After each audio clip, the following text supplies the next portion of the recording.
Bueno, el objetivo es, ya hablamos del control de la luz, fue lo que terminamos en la anterior clase, y el objetivo es que nosotros podamos representar cómo se comporta la fuente luminosa o el manantial luminoso en todas las direcciones y en todos los ángulos. Entonces aquí hay un eje polar, fíjense ustedes ahí, que va de 0 a 180 grados arriba y da la vuelta completa a los 360 grados.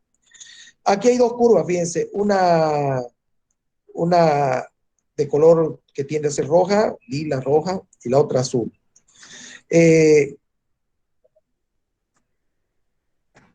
un minuto. Ahora sí, que se va más grande. Ya. Entonces, ¿qué es lo que estamos haciendo? Estamos viendo cómo se comporta la luminaria a través de lo que se llama la intensidad luminosa, que ese es el estero radián que le dije, el I alfa, y ese no depende de la densidad de flujo, o sea, cualquier dirección me da un I alfa, que yo aplicándolo a la fórmula de iluminación puedo obtener la iluminación punto a punto. Aquí veo que tiene dos curvas, espérenme un segundito, por favor. Aquí veo que tiene dos curvas porque esta luminaria debe ser de dos simetrías, no es un foco redondo, es una lámpara fluorescente a lo mejor que tiene dos simetrías. Y a través de un instrumento que se llama luxómetro, puedo medir punto a punto debajo de la luminaria. 0 grados está totalmente de baja, me voy desplazando en el ángulo y ella me va dando los lux. Y a través de la ecuación yo puedo obtener el I alfa. Hay que ver si lo puedo agrandar esto para que ustedes lo puedan ver mejor.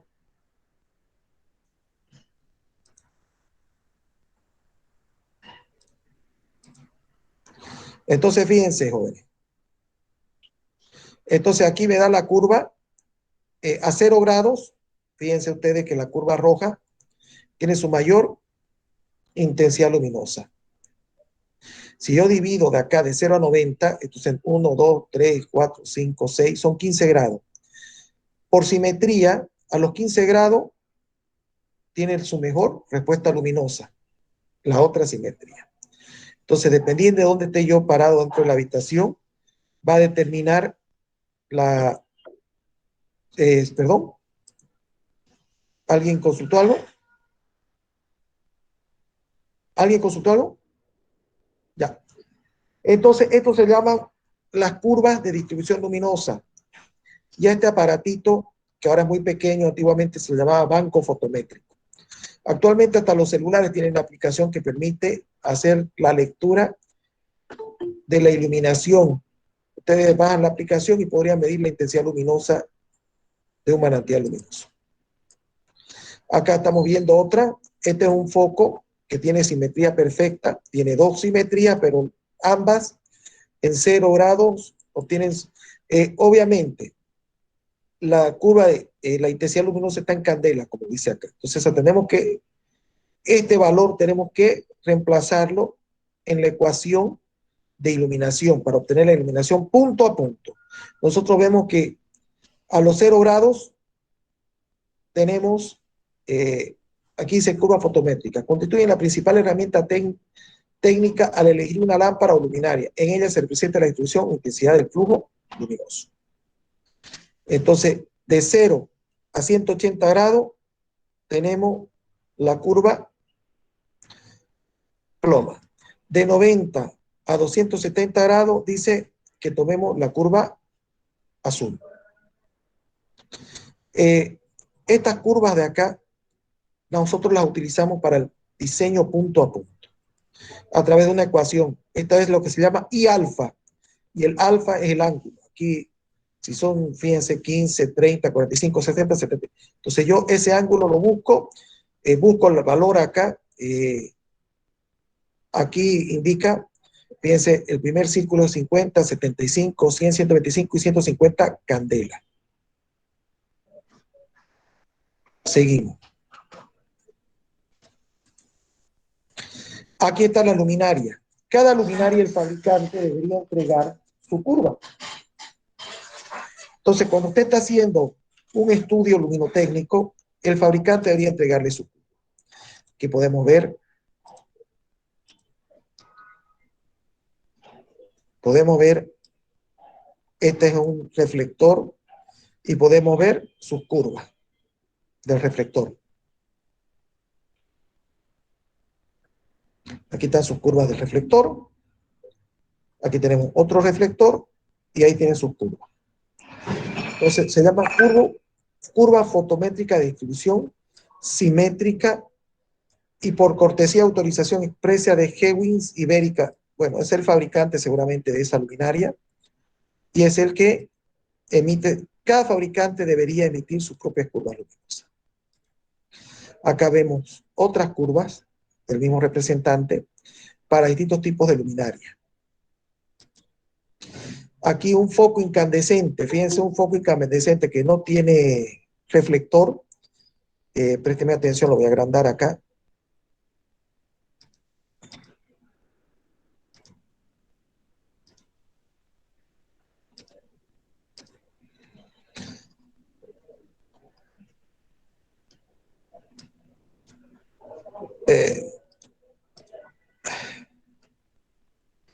Un minutito, se me salió esto de contexto. Lo agrandé demasiado y se me salió.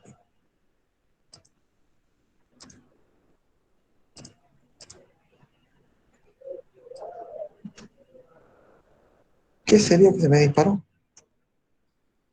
Se me adelantó. Un minutito. Aquí estaba. Sí. Un minutito, jóvenes, por favor.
Ahora sí, jóvenes. Van a disculpar.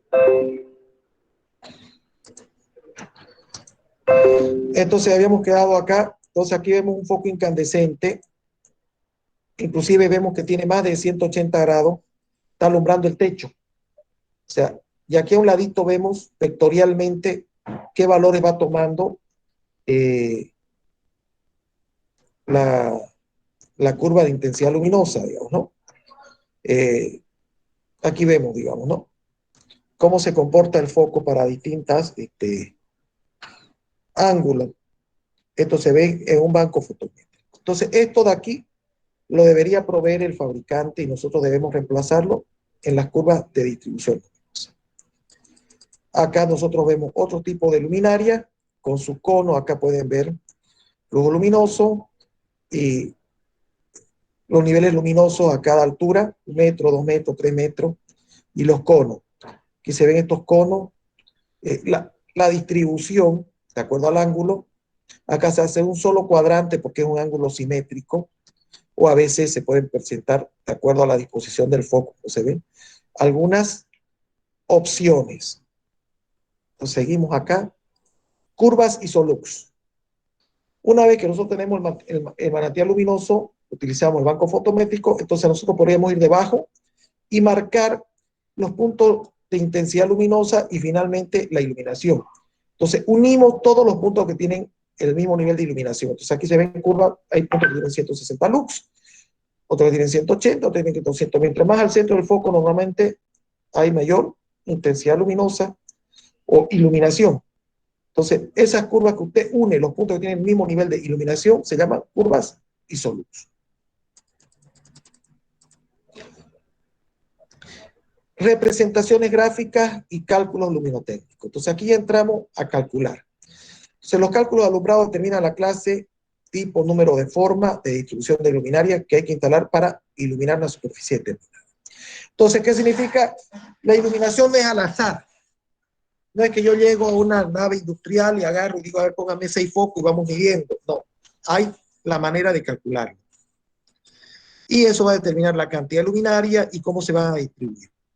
Entonces, es científico. Cuando esta superficie corresponde a un espacio cubierto, se trata de alumbrado de interiores. Por el contrario, el alumbrado de todo tipo de espacios descubiertos se denomina alumbrado de exteriores.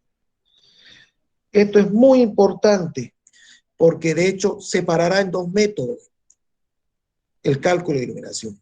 El cálculo de alumbrado de interiores y el cálculo de alumbrado de exteriores.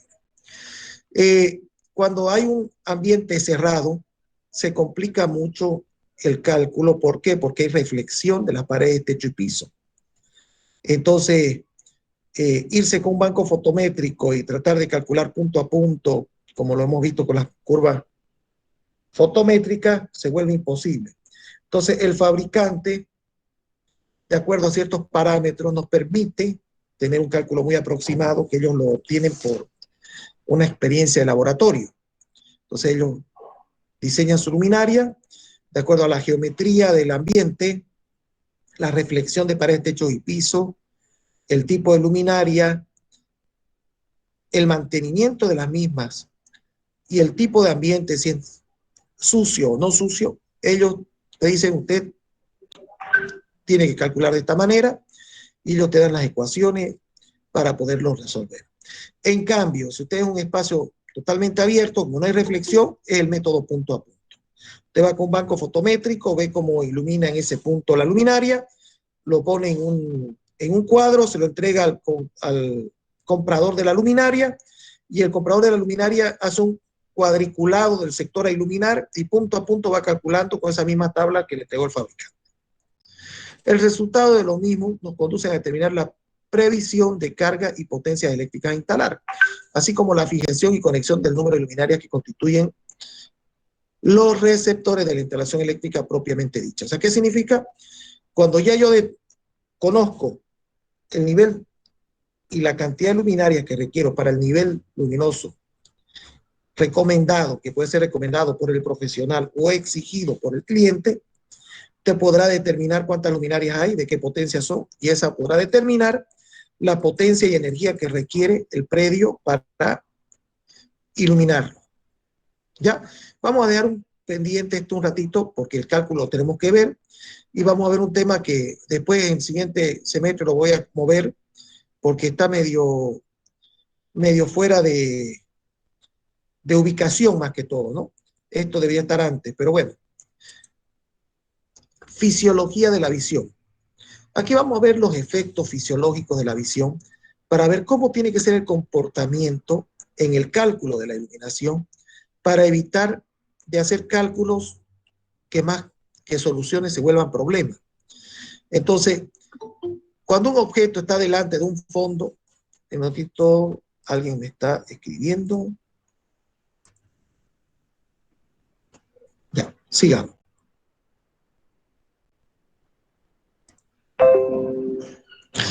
Cuando un objeto está delante de un fondo y el conjunto iluminado lo percibimos porque su iluminación es diferente a la del fondo. De aquí aparece el concepto de contraste y se expresa así. O sea, nosotros tenemos 2 situaciones. Uno es el objeto que nosotros queremos visualizar, el auto, el reloj, el televisor, el libro. Eso lo llamamos objeto porque se denomina objeto al punto principal de nuestra atención. Nosotros queremos visualizar nuestra PC, entonces ese es nuestro objeto. Todo lo que está alrededor de la PC se llama fondo.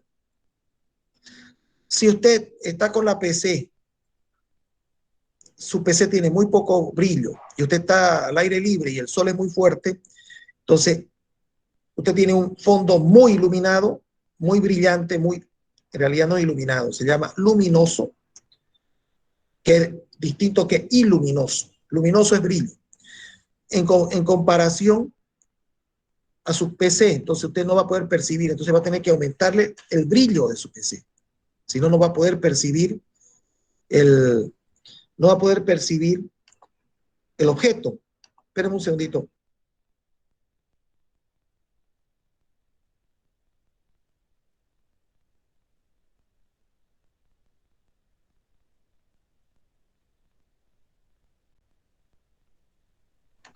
Ya, sigamos. Entonces, cuando el brillo del fondo y el objeto no son adecuados, nos genera una inapropiada percepción del medio. Y aquí podemos ver de que el brillo del fondo es mucho más intenso que el objeto. Entonces no podemos percibir este par de moscas de acá como quisiéramos. Bueno, si quisiéramos. Entonces, la diferencia entre el brillo del fondo y el objeto se llama contraste. Y su ecuación viene de esta manera. Brillo del fondo menos brillo del objeto dividido por brillo del fondo, y eso determina el contraste.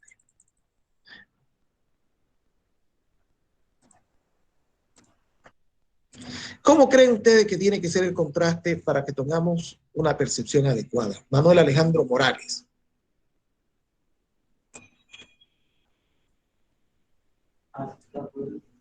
La verdad no sabía responderle, ingeniero. Un minutito.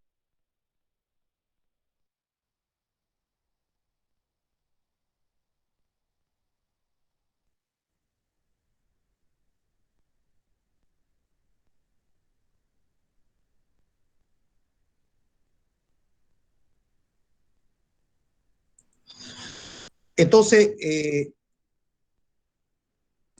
Leonardo Valdés, ¿qué opina usted? ¿Cómo debería ser el contraste entre fondo y objeto para que tengamos una mejor percepción de nuestro medio? Debería ser un contraste alto, capaz, que nos permita distinguir las diferentes variaciones de forma. Perfecto. Si nosotros tenemos poco contraste, nos va a generar encandilamiento. No dice, pero si no hay mucha luz, no importa. Si el fondo y el objeto tienen el mismo nivel de brillo, no voy a poder distinguirlo. No voy a poder distinguirlo. Entonces, eso me va a generar que tenga una molestia visual, porque voy a tratar de enfocar, voy a tratar de dilatar las pupilas del ojo, intentando percibir. Entonces, eso me va a generar dolor, molestia. Entonces, de hecho, los celulares de alta gama dicen contraste, dice 1 en 1 millón. ¿Han visto, no? 1 en 1 millón. ¿Qué significa? Que entre el color más oscuro y el más claro tienen un contraste de 1 millón de veces. Mientras más contraste tenga una pantalla, mejor se pueden percibir las cosas. O sea, entre el blanco más blanco y el negro más negro, hay un contraste de 1 en 1 millón, dice. Fíjense ustedes en los celulares. De eso va a depender la calidad de la pantalla. Mientras mejor la pantalla, tiene mayor contraste. Las pantallas de muy alta gama vienen hasta 2 millones por uno. O sea, la relación es extremadamente alta. No sé si el ojo también ya percibirá semejantes situaciones, pero es parte de lo que se esfuerzan las personas que crean todo este tipo de pantallitas. Por eso, cuando usted está con su celular en la calle, con un sol, pleno día, tiene que darle la máxima iluminación, porque si no, no puede percibir el celular. Porque el fondo está tan brillante que el celular no llega a verse de forma clara. Entonces uno tiene que incrementarle la cantidad de brillo que tiene el celular para poderlo, a través del contraste, percibir. Bien, bien por las personas que están atentas, por favor, porque cuando uno hace preguntas tan sencillas, que alguien le responda que no sé, me hace que pensar.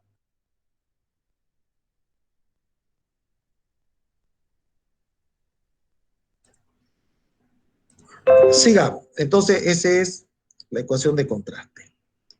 Acá podemos ver algunos contrastes entre el amarillo y el negro, entre el blanco y el verde, entre el blanco y el rojo. Esos son los contrastes. Entonces, el ojo percibe muy bien los contrastes y eso nos permite percibir el medio. Si no hubieran contrastes entre fondos y objetos, nosotros no podríamos percibir.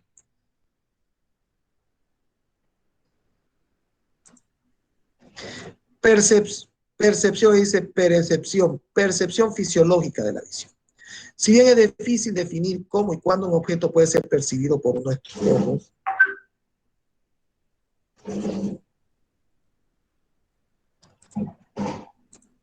y notito, me están pidiendo que deje entrar gente, pero aquí nadie ve. No veo a nadie que quiera entrar. Ah, ya. Compañeros de ustedes me escriben de que los deje entrar. Entonces, si bien es difícil definir cómo y cuándo un objeto puede ser percibido por nuestro ojo, a título de orientación definiremos. O sea, esto no es lo único, pero definiremos esta situación como algo para poder entender cómo percibe el ojo.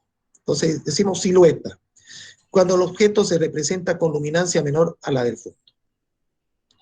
Entonces, el fondo tiene mucho brillo, el objeto tiene poco brillo, entonces es lo que le decía, eso se nos genera un poquito de dolor visual. Dolor, ¿por qué? Porque nosotros queremos percibir mejor el objeto y no podemos. Entonces, cuando el objeto tiene menos brillo que el fondo, se lo denomina silueta. Cuando el objeto tiene mayor brillo que el fondo, se llama silueta invertida. Eso sería lo ideal. O sea, nosotros tenemos que percibir a través de una silueta invertida y no de una silueta. Por eso dice percibir silueta, o sea, sombras.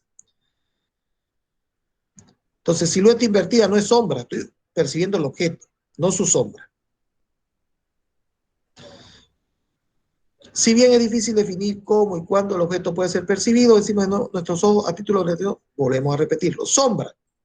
Si habíamos comentado hace un ratito, se habla de siluetas cuando el objeto tiene menor brillo que el fondo. Pero no hablamos de sombra. Es similar a una sombra, pero no hablamos de sombra. Ahora, sombra es cuando nosotros vemos el reflejo de un objeto sobre un fondo. Como lo podemos ver ahí, entonces destaca más la sombra del cuerpo que el mismo cuerpo. Ese no. Reflexión especular, el espejo. Cuando el objeto se refleja la luz a través de objetos brillosos, puede ser el agua, un lago, cualquier superficie pulida.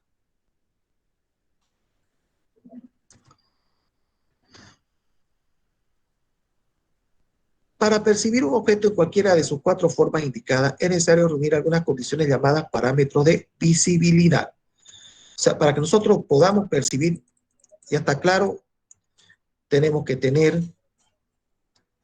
un brillo, el objeto tiene que tener cierto brillo, tiene que haber ciertas condiciones para ver si tenemos una silueta invertida, si es una sombra o si es una visión especular, o sea, reflexión de un espejo. Pero aparte de eso, nosotros necesitamos ciertas variables para que el cuerpo pueda ser percibido, como tamaño del objeto. O sea, hay ciertos tamaños que nosotros no podemos percibir, requerimos un microscopio, porque nuestros sentidos visuales no permiten visualizar cosas tan pequeñas, microbios, una bacteria, muchas veces muchas cosas que son extremadamente pequeñas, no las podemos. Entonces, se requiere un tamaño mínimo para que el ojo pueda percibir. El contraste. Si yo pongo una pared y pongo una persona delante del mismo color, con el mismo brillo, no voy a poder percibir a la persona que está delante de la pared. Entonces, tiene que haber un contraste, ya dijimos, entre fondo y objeto. Tiene que haber distintos brillos entre fondo y objeto. Ahí ya viene la conclusión que viene adelante, que es el brillo del objeto. O sea, el objeto tiene que brillar más que el fondo. Tiene que haber un contraste, si no, no se lo puede percibir. Y el tiempo de observación. Esto es muy utilizado por los cineastas que pasan antiguamente y ahora ya no. Pasan una cantidad de imágenes por segundo y pareciera ser de que hay un movimiento real. Y en realidad es que el ojo no tiene el suficiente tiempo de permanencia en esa visión para darse cuenta que son fotografías o son imágenes cortadas y que son discretas y no continuas como el ojo la llega a percibir. De hecho, las lámparas de descarga gaseosa se prenden y se apagan 100 veces por segundo como una fluorescente o foco de bajo consumo y nosotros lo vemos como si estuvieran siempre prendidos y en realidad se está apagando, si tenemos 50 ciclos como nuestra red, 100 veces por segundo. Si tenemos 60 ciclos, 120 veces por segundo. norma americana. Entonces, si no hay un tamaño mínimo, no percibimos. Si no hay un contraste, no percibimos. Si el brillo del objeto no es mayor que el del fondo, tampoco percibimos. Y necesitamos un tiempo mínimo de observación. Si nosotros tenemos algo y eso pasa muy rápido, es posible percibirlo, digamos, ¿no? Nosotros podríamos, una bala no la podemos percibir por más grande que sea, digamos, ¿no? A no ser que estemos en una distancia muy grande que nos permita tener una velocidad angular que ya nos dé la opción de percepción. Pero nosotros no podemos percibir las cosas que van demasiado rápido. A veces ni una flecha podemos percibir que pase por delante nuestro si es demasiado rápido. Entonces, dentro de eso vemos algunos fenómenos de la visión, trastornos de la visión. El encandilamiento. Hay dos trastornos que nosotros vamos a analizar en este curso, que son el encandilamiento y el efecto estroboscópico. Entonces, ¿qué es el encandilamiento? Es cuando la relación entre fondo y objeto es demasiado grande.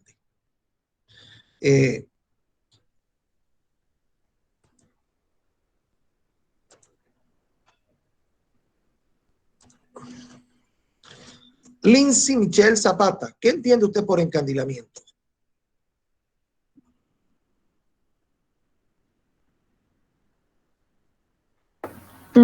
Cuando la iluminación es excesiva, ingeniero. Bien, pero ¿qué ocurre cuando usted está durmiendo en su cuarto y está con una oscuridad total? Llega su madre y le prende la luz y la despierta. ¿Qué ocurre? Hay como un efecto, digamos, de... Le lastima los ojos, ¿no? Sí, Frunce el exactamente. ceño, ¿no? ¿Sí o no? Sí. Frunce el ceño. A todos nos ha pasado que llega nuestra madre, oye, levantate, no has visto la tijera, no has visto esto. Y uno estaba durmiendo profundamente porque se echó a dormir temprano ese día. Su mamá entra a las 11 de la noche, el cuarto estaba en una oscuridad total con las cortinas. Llega, lo despierta uno y uno prende la luz y tiene que ceñir el ceño y bajar las pestañas porque le empieza a lastimar la visión. ¿Hasta cuándo? Hasta que el ojo se va adaptando a la nueva intensidad de luz y ya puede abrir totalmente los ojos, ¿sí o no? Sí, ingeniero. Entonces, ¿qué pasa? Fisiológicamente nuestro ojo, a través de las pupilas, se van dilatando y se van contrayendo de acuerdo a la intensidad de luz del medio. ¿Me entiende o no? Sí. Ingeniero. Luis Alberto Igual, Alvarado, ¿me entiende usted o no me entiende? ingeniero, igual, digamos, cuando usted está por dormir y apaga la luz, al principio ve todo súper oscuro, pero después el ojo parece que se va como que va, no sé, ambientando, se podría decir, y empieza a ver ya en la oscuridad a hacer diferencia, ¿no? Totalmente. Cuando usted está con las pupilas muy contraídas, está muy contraída su pupila, entonces, porque usted tiene mucha luz en su medio, entonces usted apaga la luz y no ve nada, se tropieza. Entonces usted necesita adaptarse al nuevo medio, a veces un par de minutos, a veces un minuto, y cuando acuerda usted ya empieza a percibir la silla, empieza a percibir la mesita, y ya puede levantarse usted si quiere ir al baño y ya no se va a tropezar. Pero inmediatamente usted apaga la luz y todo se ve más oscuro. ¿Por qué? Porque sus pupilas se encontraban muy contraídas. Entonces, ¿qué pasa? Cuando hay ausencia de luz, las pupilas se dilatan. Entonces, al dilatarse, la poca luz que pueda aparecer en ese medio, el poco brillo, empieza a ser percibido porque el ojo humano abre la puerta, permite una mayor captación de la imagen. Entonces, indudablemente, eso es lo que nos genera el encandilamiento. Si usted está conduciendo de noche en una oscuridad total, el fondo es tan oscuro que sus pupilas se dilatan para que usted haga lo que está pasando dentro de su cuarto. Cuando usted está durmiendo, pueda percibir. ¿Qué ocurre cuando viene un auto en dirección contraria y le enfoca la luz? Usted tiene sus pupilas muy dilatadas. Entonces, ¿qué significa? Cualquier intensidad luminosa mínima le puede generar dolor.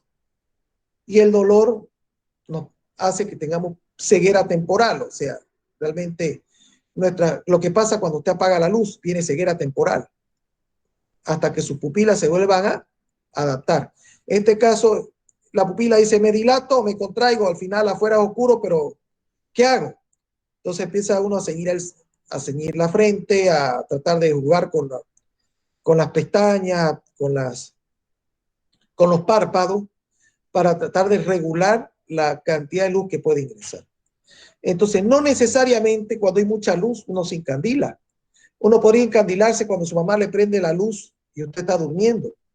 Esa luz que en condiciones normales a usted no le genera dolor, pero cuando está muy oscuro el cuarto, le genera encandilamiento. Lo mismo ocurre cuando usted está al revés. Usted agarra, está con luz, apaga la luz y todo lo ve oscuro, entonces está encandilada. Usted no puede percibir su medio hasta que su cuerpo se adapte a la nueva situación y pueda empezar a percibir. No le digo que con el cuarto apagado usted va a percibir todo pues de maravilla, pero sí va a poder darse cuenta que allá está la mesa, que aquí está la cama, que allá está la lámpara, ¿me entiende? Que la puerta está a ese lado. Tenuemente, con el poco flujo luminoso que hay dentro de la habitación, usted puede, por lo menos para poder caminar y prender la luz si quiere ir al baño. Entonces, eso es bien importante, joven. Entonces, el encandilamiento. Ingeniero, incluso había un documental que vi una vez sobre los piratas, el tema de que ellos se ponían el parche en un ojo porque perdían el ojo, sino justamente cuando entraban a cuevas o cosas así, se cambiaban el parche porque la cueva era oscura y con el ojo que paraban tapado podían ver mejor que con el otro, justamente por el tema del encandilamiento. No, yo lo leí eso, yo lo vi en documental. A veces los piratas entraban a la bóveda de un barco, entonces se tapaban el ojo, entonces retiraban el parche y entraban a la bóveda, entonces estaban preparados para trabajar en ambos ambientes, uno muy iluminado y uno muy oscuro.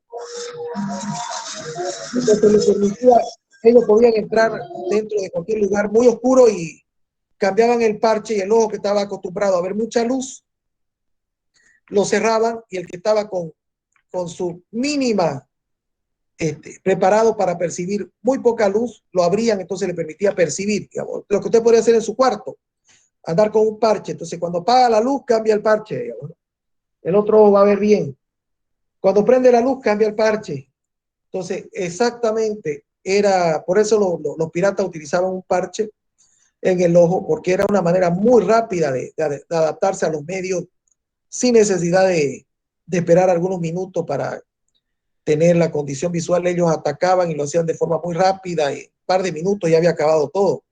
No tenían el tiempo de adaptación. Muy bien, continuemos. Entonces, a eso le llamamos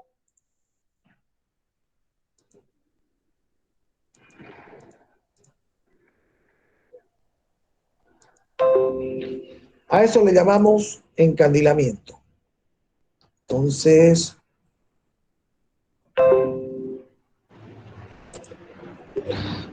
es un trastorno originado por la diferencia de brillo entre fondo y objeto. Entonces aquí vemos un fondo muy oscuro y un objeto muy brillante. Entonces el ojo trata de hacer un contraste. Entonces el contraste es tan alto que empieza a generar dolor. El fondo es muy oscuro y el brillo del objeto es muy claro. Entonces eso genera lo que se llama una ceguera transitoria. El espacio que nos rodea y donde el ojo solamente identifica la fuente de gran luminancia. O sea, aquí el resto del espacio no lo puedo percibir, solamente el objeto que está con mucho brillo. Eso nos podría poner en una situación complicada si estamos conduciendo un vehículo. El encandilamiento. Hay encandilamiento directo e indirecto, o lo que se llama relativo.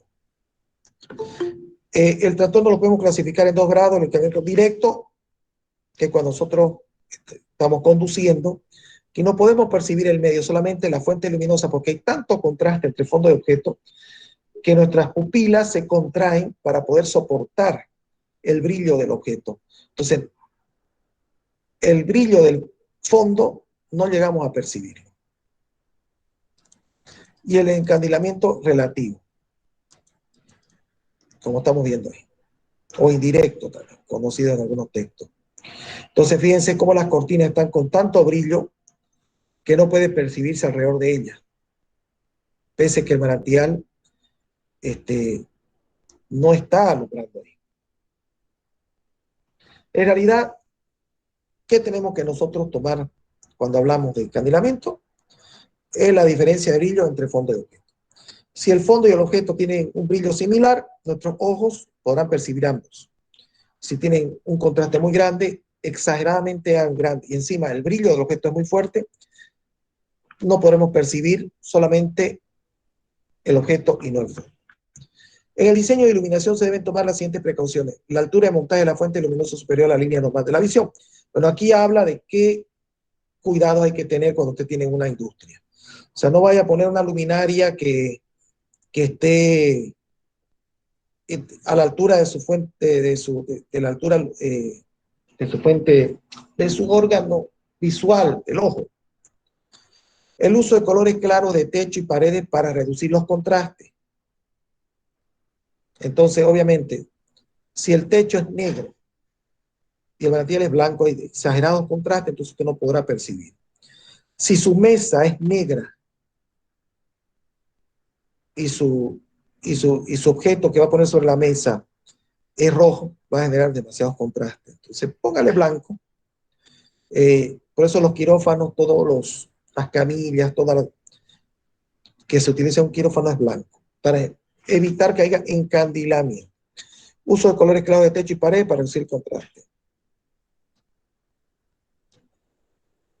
Acá viene el efecto estroboscópico.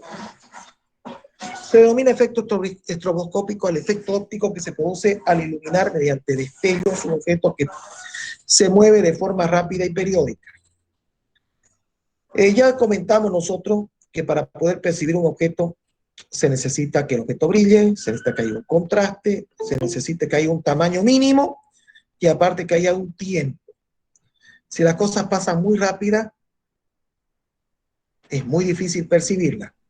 Si usted tiene una luminaria que es destellante, entonces, ¿qué significa? En algunos momentos habrá oscuridad, en otros momentos habrá brillo.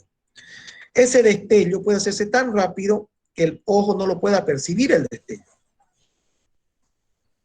Pero sí, los objetos que están iluminados a la misma frecuencia y de forma periódica pueden verse como si fueran movimientos discretos, no continuos. Digamos, ahí vemos una bailarina que pareciera que son varias fotografías y ella está haciendo movimiento continuo. Aquí más adelante vemos, así vería usted a estos señores. Un minutito, alguien me está escribiendo.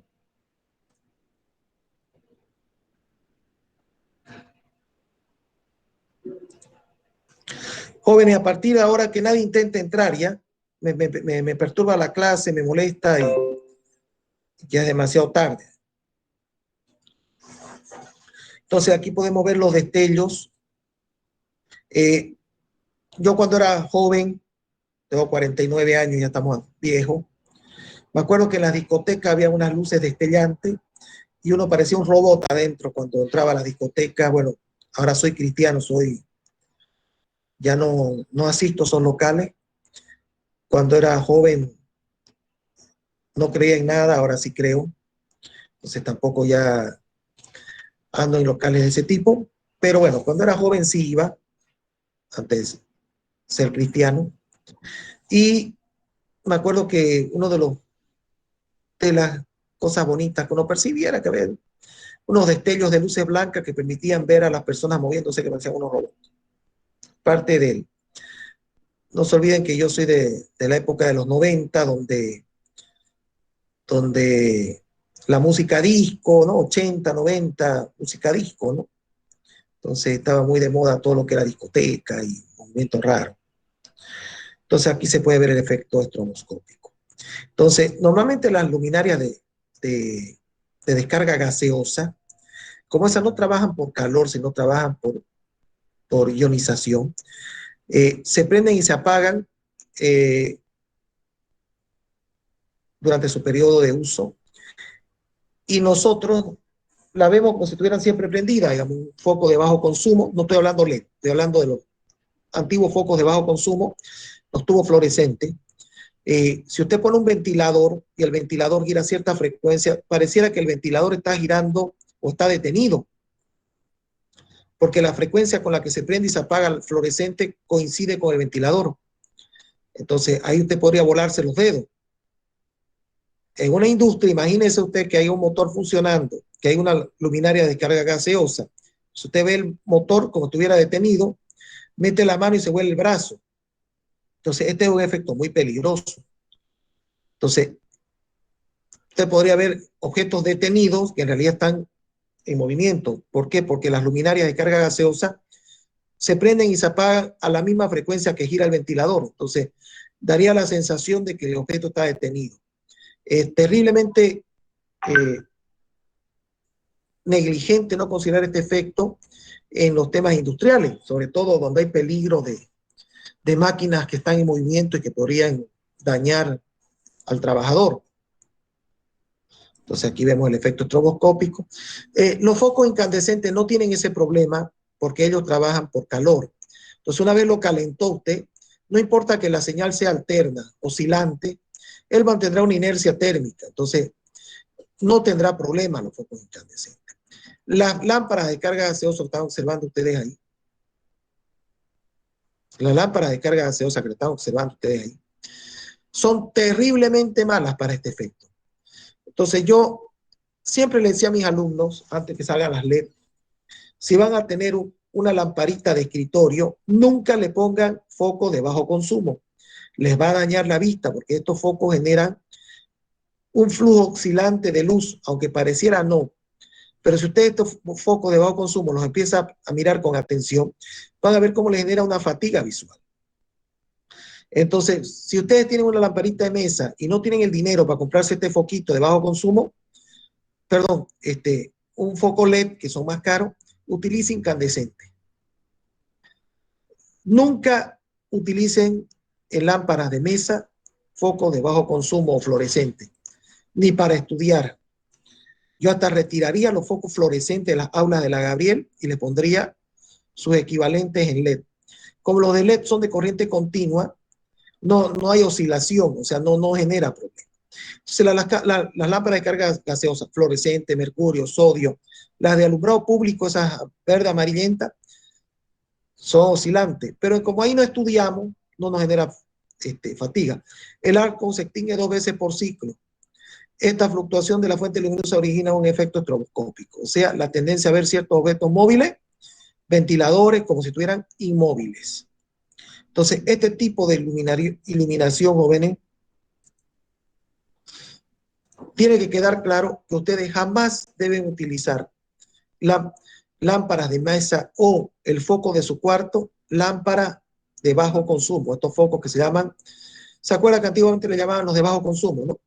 En su cuarto, si usted no tiene para comprarse un LED, póngase un incandescente, aunque le dure mucho menos, aunque sea ineficiente, ¿me entiende o no? Donde usted va a estudiar. Si no, va a terminar dañándose la vista.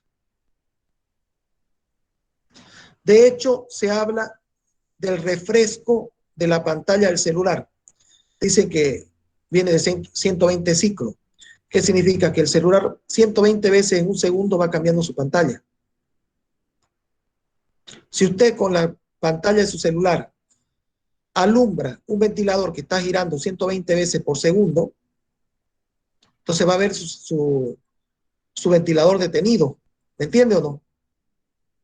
Si lo ve con la pantalla de refresco del celular. Entonces, de alguna manera, ya saben, en su cuarto donde ustedes estudien, el lugar o su lamparita de mesa, si no pueden ponerle un foco LED, ya con LED no pasa nada. Utilicen incandescente que vale 2 pesos.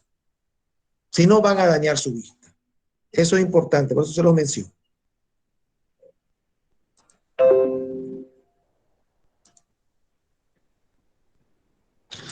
¿Cómo se reduce el efecto estroboscópico?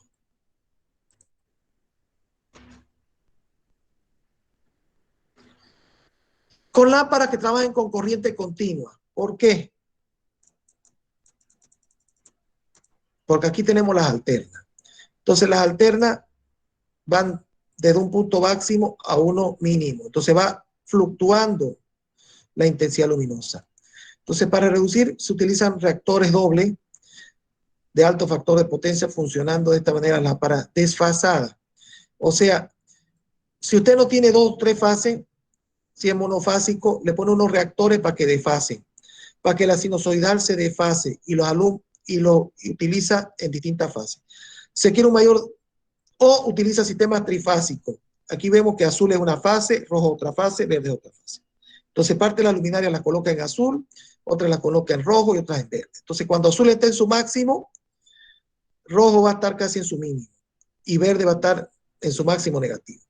Entonces, pero nunca va a haber cero ahí. Fíjese, si usted en cualquier punto va a ver, siempre la suma de las 3 nunca va a haber cero. Entonces eso va a generar de que no se aparezca este efecto estroboscópico. O utilizar luminaria de corriente continua. También podría ser otra opción. Y aquí volvemos al cálculo de alumbrado, que es hasta dónde va a entrar el primer parcial. Hay 2 tipos de cálculo de alumbrado. El alumbrado de exteriores, que se llama por el método punto a punto. Entonces hay 2 métodos de alumbrado.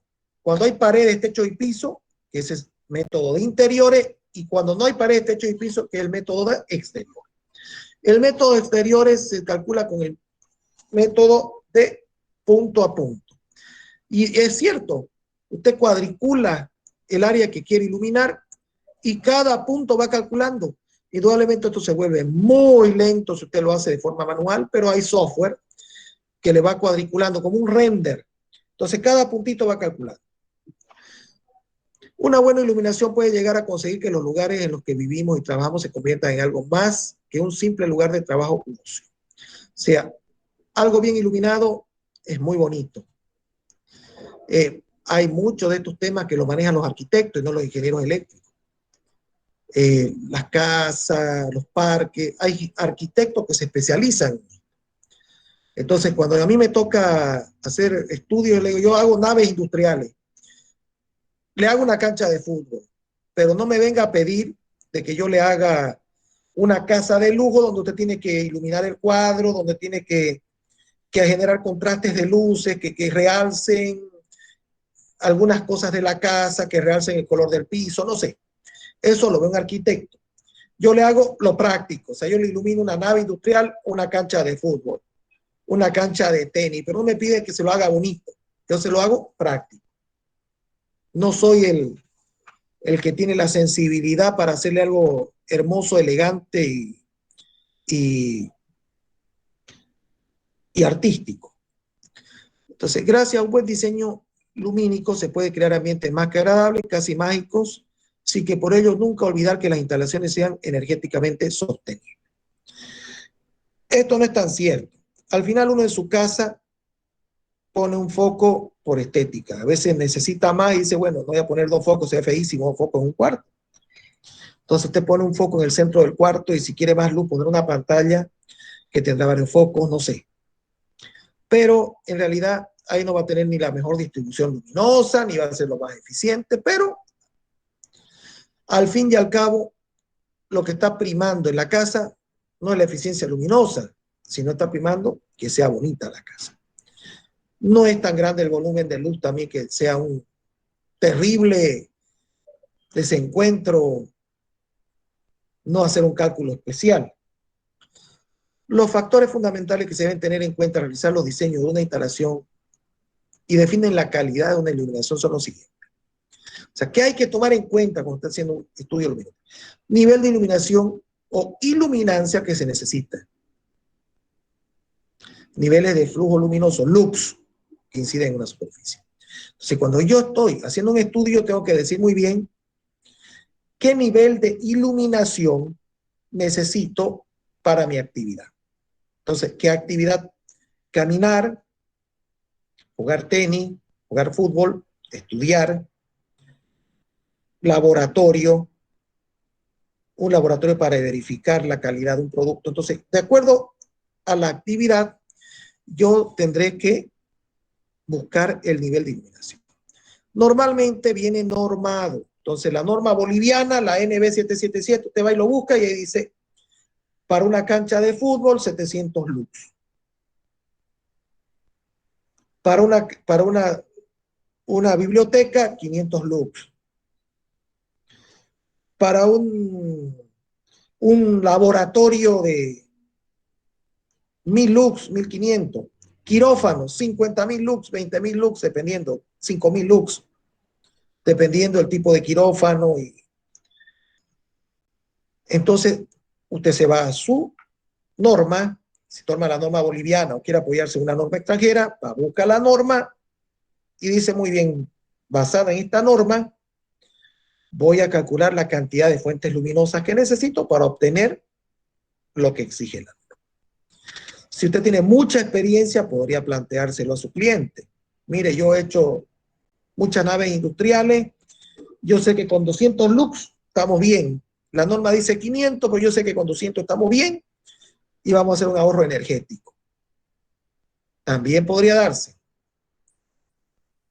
Entonces, es importante cuando uno está haciendo un estudio luminotécnico saber el mínimo exigible para que el lugar quede con la iluminación que permita desenvolverse para el propósito que fue creado el medio. O sea, si es una acera con 30 lux, no necesita más. Muy bien iluminado, hasta con 15. Si es una biblioteca, te le pone 15 lux, se va a fregar la vista, necesita 500 lux.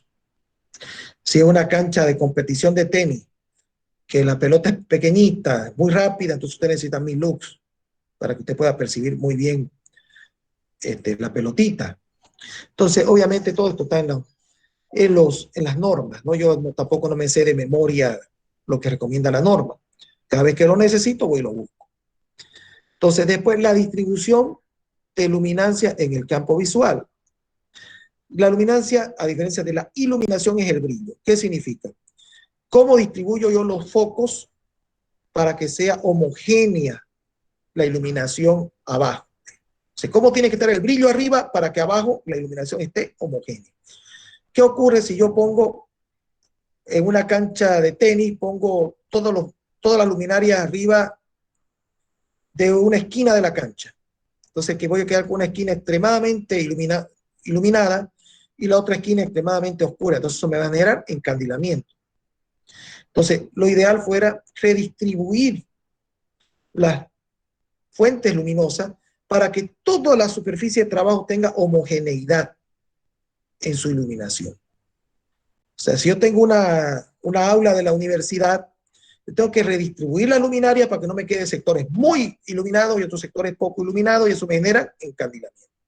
Entonces yo las pondré en la luminaria de tal manera que todo el medio sea lo más distribuido y homogéneo.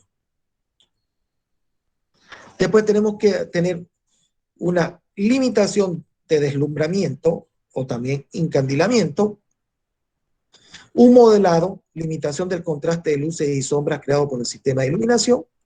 También ya les había comentado,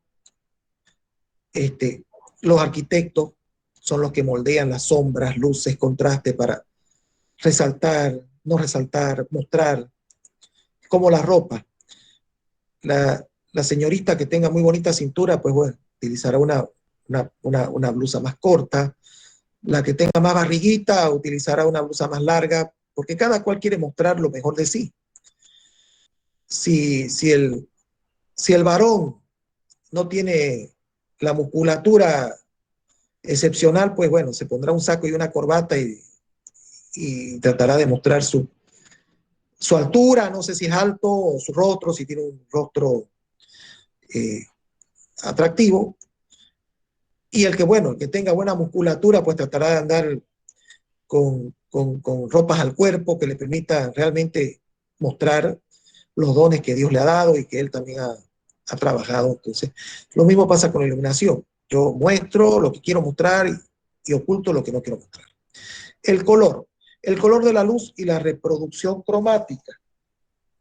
Para caminar yo no necesito mucha calidad luminosa. Mientras haya luz para que yo no me caiga, puede ser monocromática, puede ser verde amarillenta, no hay problema. Pero en un laboratorio donde yo necesito ver si una teja fue bien cocinada o no, es prioritario realmente visualizar el color de la teja para saber si estuvo muy quemada, poco quemada, si está cruda. Entonces, ahí necesito una calidad colorimétrica muy alta. Entonces, dependiendo la actividad, yo puedo tener luces que requieren mayor calidad del color. En realidad se habla de calidad del color mientras más blanco sea. Entonces, ¿por qué? Porque el blanco me permite ver los contrastes. Entonces, si yo comparo el blanco con el rojo, me permite mejor percibir el rojo. Si contrasto el blanco con el azul, mejor percibir el azul. En cambio, si yo mezclo un negro con un azul, se empieza a perder el azul. Yo no sé si el azul es negro o si es un negro más claro. Entonces, cuando hay contraste más definido, me permite percibir mejor. La estética, la selección del tipo de iluminación de las fuentes de luz y las luminarias. Esto lo manejan más los arquitectos que nosotros. Nosotros como ingenieros industriales nos interesa más la iluminación, pero la gente que trabaja en casas ve mucho el tema de la estética. Entonces, el método punto a punto, iluminación de exterior. Entonces, una buena iluminación puede llegar... Eso ya lo habíamos visto. Entonces, el método punto a punto se calcula a nivel de iluminación en el punto de una superficie vertical. ¿Qué significa eso? Yo aquí tengo un triángulo, fíjense. En la esquina superior del triángulo está el manantial luminoso. Debajo del triángulo, en la vertical, están los 0 grados, donde comienza el alfa. Y el punto P es donde yo estoy calculando. Entonces, yo que tengo que decir muy bien, hay una distancia entre el manantial y el punto P. Hay una altura entre el manantial y el punto a 0 grados. Y hay un alfa. Entonces, se calcula el nivel de iluminación en un punto. Entonces, con esta ecuación de abajo, E iluminación, se calcula punto a punto, donde I alfa nos los entrega el fabricante en su curva de distribución luminoso. Seno de alfa es una función partido por la distancia al cuadrado. La distancia que hay entre el manantial y el punto P. Esta es la formulita. Ese I alfa lo tenemos que obtener de la curva. Esta nos la entrega el fabricante. Yo digo I alfa porque para cada ángulo hay un I distinto. Esa es una función variable. Entonces, el I alfa va variando de acuerdo al ángulo. La distancia va variando de acuerdo al ángulo. Y el seno de alfa va variando de acuerdo al ángulo. Entonces, I depende del ángulo, seno depende del ángulo y D depende del ángulo. Pero aquí hay un problema. Se nos vuelve muy complicado porque tenemos 3 cosas dentro de esta función que dependen del ángulo. Entonces, ¿qué vamos a hacer nosotros? Vamos a tratar de dejarla esta función en función de la altura y no de la distancia. Entonces, a través de una transformación trigonométrica para ir simplificándola, si no se nos vuelve muy complicado. Tenemos un I alfa que depende del ángulo, un seno de alfa que depende del ángulo, y la distancia que depende del ángulo. Entonces, tendríamos que para cada punto calcular la distancia. Entonces, ¿qué vamos a hacer? Tratar de llegar a esta ecuación a la altura, h, para ya no tener que cada vez calcular la distancia. Entonces, aquí está E, nivel de iluminación en el punto P. Y en la intensidad del flujo luminoso, ¿se acuerda? El conito es el estero radián, que es un radián en una dirección dada, se le entrega el fabricante. Puede obtenerse los diagramas polares de la luminaria o de la matriz de intensidad generalmente proporcionada por el fabricante. O sea, esto lo entrega el fabricante. Alfa es el ángulo que usted va a tener que calcular de acuerdo al punto P. Entonces, si usted está debajo de una luminaria, el ángulo es 0. A medida que se van desplazando en cualquier dirección, ustedes a través de la trigonometría deberían calcular ese ángulo. La altura del plano del trabajo a la superficie de trabajo, H. Y de la distancia de la lámpara al punto de la superficie de trabajo que estamos calculando. Entonces aquí hacemos la transformación trigonométrica y nos queda que la altura y la distancia no es de mayúscula, es de minúscula. Hay un error ahí, coseno de alfa. Entonces ustedes hacen la proyección de H sobre D y le queda de que H es D, coseno de alfa, de ahí despejan D, es de minúscula ese ya, aquí no sé por qué lo escribí con mayúscula, es de minúscula, que está aquí, E y coseno de alfa partido por la distancia al cuadrado, es la distancia No sé por qué lo puse con mayúscula, es D minúscula. Ya, para que no se deja confundir. Entonces, finalmente queda que la distancia al cuadrado va a ser h cuadrado sobre coseno cuadrado de alfa. Lo reemplazamos esa distancia y nos queda la ecuación final que vamos a utilizar en el examen, que es la intensidad coseno cubo de alfa sobre la altura al cuadrado.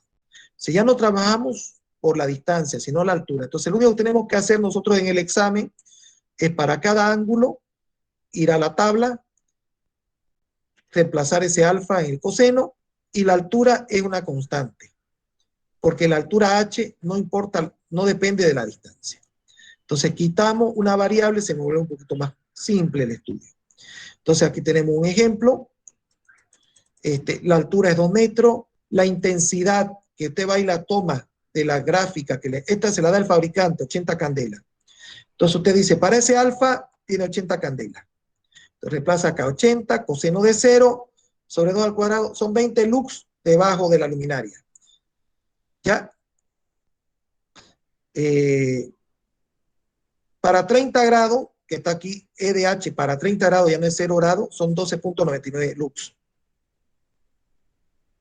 ¿Ya? Entonces aquí va mostrando cómo se va reemplazando.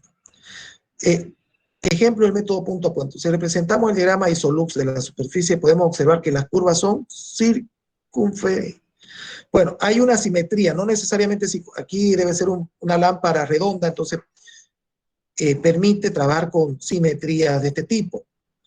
Son circunferencias por la simetría de esa luminaria, no siempre es así, debido a que la intensidad es constante en todas las direcciones, que la iluminancia disminuye a medida que los puntos se alejan del foco. Es verdad, cuando usted está debajo del foco tiene mayor luz que cuando se va alejando.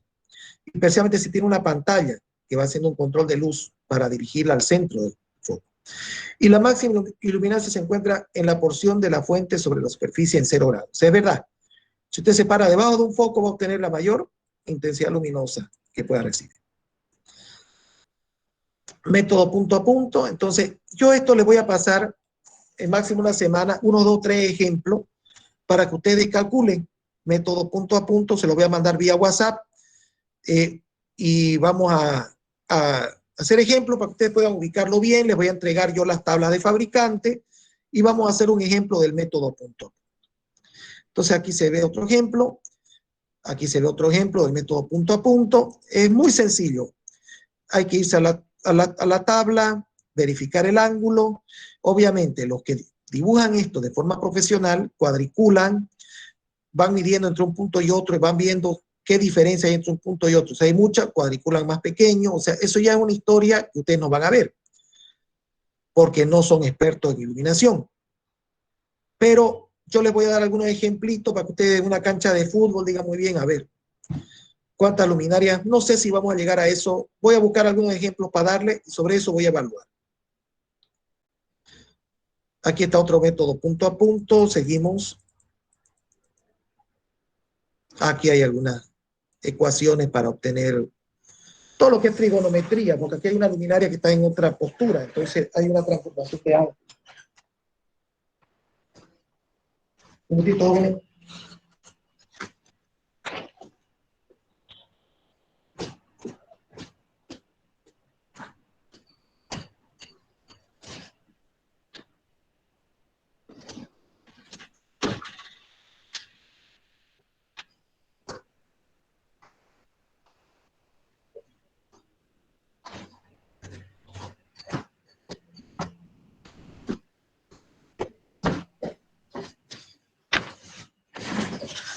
Ya, seguimos. Yo le voy a pasar unos ejemplos de esto, con soluciones, mejor que mostrar. Vamos a hacerle, aquí se ve una luminaria, tiene un código, el código usted tiene que irse a su curva. Ya con ejemplos les voy a mostrar. Ve, acá está una luminaria, tiene un código, indica la cantidad de lúmenes que tiene el foco, la potencia. Todo eso yo se lo voy a dar en el ejemplo. ¿Ya? Aquí están las curvas donde usted, fíjese, para cada ángulo le da las candelas. Para 0 grados tienen 2500 candelas. Bueno, en realidad como tope. Aquí usted va a la curva y se dan cuenta que si tiene 2500, significa que cada una de estas tiene 500, 1000 1500, 2000. Cada curva esta debería ser, a ver, 500, 1000, 500, ya. Son 500 candelas por curva. Entonces, en 0 grados yo tendría casi 800 candelas. En 15 grados tuviera 650. En 30 grados no llego ni siquiera a 700. A ver, miento. 500, no, miento. Para 0 grados, de acuerdo a esta curva, yo tuviera 500, 1000, casi 2000 candelas. A ver, no, pues, casi 1500 candelas. A ver, primera es 500, la segunda es 1000, la tercera es 1500. Sí, no llega a 1500, 1300 candelas para 0 grados. Para 15 grados tengo 500, 1000, más 1200 candelas. Para 30 grados tengo 500, a la mitad más o menos 750 candelas. Después de los 30 grados ya no tengo nada porque la pantalla ilumina hacia abajo. O sea, solamente yo podría tener iluminación hasta 30 grados con respecto a la vertical del eje de la luminaria con respecto al suelo. Entonces, estas curvas que ustedes ven acá, las entrega el fabricante. Entonces, yo quiero ver qué iluminación tengo a 30 grados. Entonces, me voy acá y digo, muy bien, a 30 grados tengo 750 candelas, la meto iluminación igual, y de alfa por coseno cubo de alfa, partido por la distancia al cuadrado. Entonces, 750 coseno cubo de 30 partido por la distancia al cuadrado que hay entre el suelo, la altura, perdón, que hay entre el suelo y la superficie de trabajo. Y punto a punto lo voy haciendo. Es simplísimo, muy simple. Acá se pueden ver algunas curvas adicionales. Vamos a ir pasándolo. Por decir, aquí en el gráfico, yo le dije 1300, ¿no? Aquí son 1400 candelas. La misma, pero ya con valores. Entonces seguimos con el método punto a punto. Entonces fíjense los que les decía hace un ratito. Entonces, yo les voy a pasar unos ejemplitos para que ustedes puedan entender con ejemplos. Más que todo. Y con ese método que es muy sencillo, me voy al fabricante, me dice punto a punto qué tengo que hacer. Y calculo la intensidad luminosa de la gráfica, la reemplazo, conozco la altura, lo único que tengo que conocer es el ángulo. Entonces, cada punto lo voy haciendo por ángulo y normalmente lo cuadriculo para que me coincidan 15 grados, 30 grados, 45 grados, 60 grados, 90 grados. Y punto a punto lo voy cuadriculando y lo voy fijando. Ese es el método punto a punto. Es muy sencillo, es muy tedioso, pero es sencillo. Y aquí está el método de las cavidades zonales. Este otro método que es totalmente distinto. Y esto se da en ambientes donde hay reflexión de paredes, techos y pisos.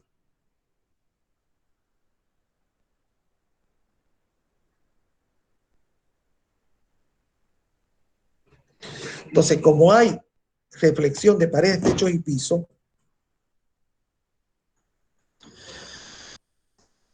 ya no puedo hacerlo punto a punto, porque la luz que llega a la superficie de trabajo ya no me llega solamente del manantial, ya me llega también reflejada, viene con otros aportes. ¿Me van entendiendo, jóvenes? Luis Fernando Pérez Cuellar, ¿me entendió usted? Luis Fernando Pérez Cuellar, ¿me entendió? Sí, ingeniero. Si yo tengo una superficie, que no tiene paredes, techo, yo ilumino, entonces la luz, la única manera que llega es del manantial, o sea, del foco al lugar donde tenga que iluminar. ¿Sí o no? Pero si yo tengo una habitación cerrada, parte de la luz me va a llegar del foco y parte de la luz me va a llegar a través de los reflejos. ¿Estamos o no estamos? Por lógica pura, si parte de la luz me llega de forma reflejada, ¿cómo me conviene a mí que sean las paredes? ¿Que sean oscuras o que sean blancas? Maite Iber Vargas. Maite. Sí, ingeniero. Si yo sé que la luz en un ambiente cerrado. Me llega parte directamente del foco, pero parte también llega por el reflejo de las paredes, techo y piso. ¿Cómo me conviene que sean las paredes? ¿Oscuras o claras? ¿Claras, ingeniero? Por supuesto que claras, porque estoy aprovechando la reflexión. Entonces, en un lugar bien pensado, en una sala, en una aula bien pensada, tener paredes oscuras es un crimen. Ha hecho frío, o sea, enfriado. Entonces, es un crimen tener paredes oscuras. Solamente yo estoy viendo, señorita Maite Iber Vargas Pereira, que su pared de atrás no es clara, o me equivoco. ¿Qué color tiene su pared? Veo unos Es cuadros color colgados. rosado. ¿Ah? Color rosado.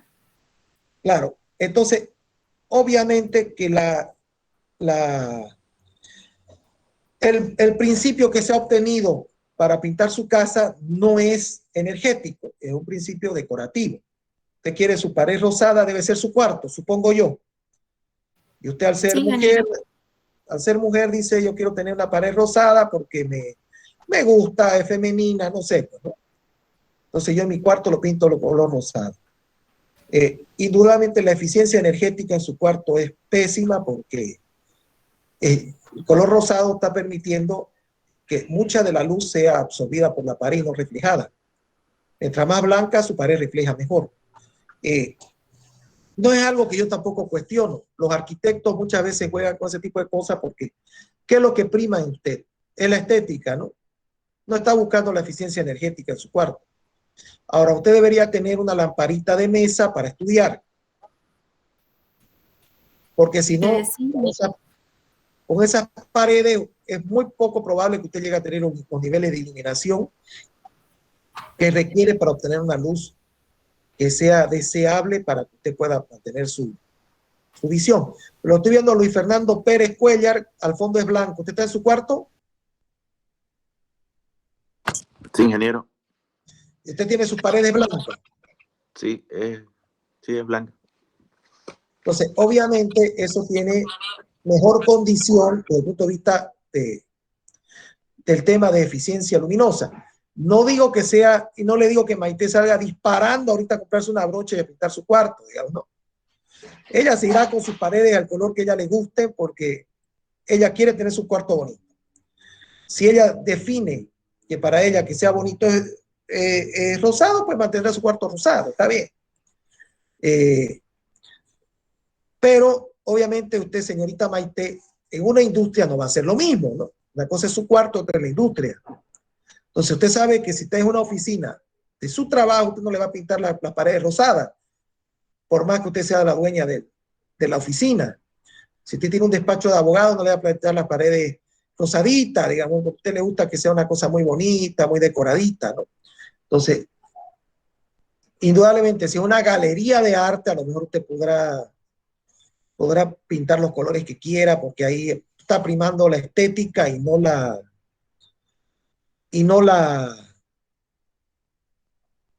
eficiencia.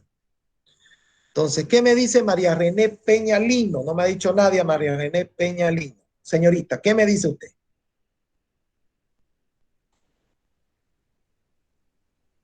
María René Peñalino, ¿está presente? Aquí estoy. ¿Está sin cámara, si no?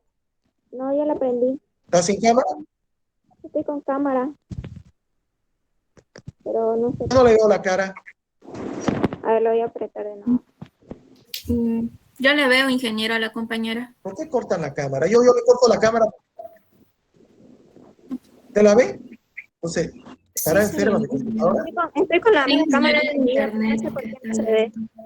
Sí, puede ser el internet. Ya Yo la veo a Natalia, la veo ahí. Perfecto, la veo a Natalia. Ya me veo ya. Está ahí con frío. Ahora sí ya la veo. Uy, que le hace frío. ¿Usted dónde está? ¿Dónde se ha ido usted? Estoy en mi cuarto, pero es que aquí está haciendo ¿Qué mucho cuarto viento. más frío ya? Me voy a pasar el teléfono de sus padres, lo voy a llamar ya. ¿Cómo puede ser que la traten así si usted es una buena estudiante? Tienen que darle condiciones para que usted pueda estudiar mejor. Imagínese. Ahí ni los bichos pueden vivir con tanto frío. Sí, es que está haciendo harto viento acá en Montero. Ah, usted está en Montero. Sí, Ya. Y Ramiro Alberto Martínez, lo conoceremos a Ramiro Alberto Martínez. ¿Está presente? Sí, ingeniero. Gracias, señorita. ¿Dónde está Ramiro? A ver, ahí está Ramiro. No, él no está en Montero.